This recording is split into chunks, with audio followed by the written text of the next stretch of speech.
This is an old video that never got uploaded, but here is a very old Tappan unit. Look at this. This is old. Look at this.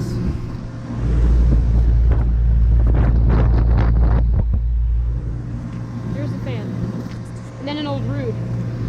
But look at this thing.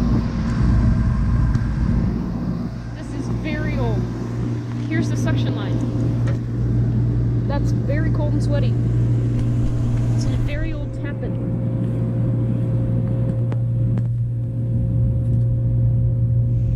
Might be from 1954, but I don't know.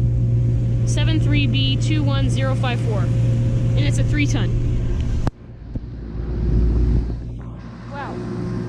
Then here's a really old Ruud or ream that they had to put like mesh over it since so many of these things broke. I doubt this runs anymore. This cover is like falling off. Not been running. This is like coming off. And I don't think it has any data. Look how old this thing is. Two very old units. Two very old Ruud and Tappan units. And no data sheet on this Ruud. Alright.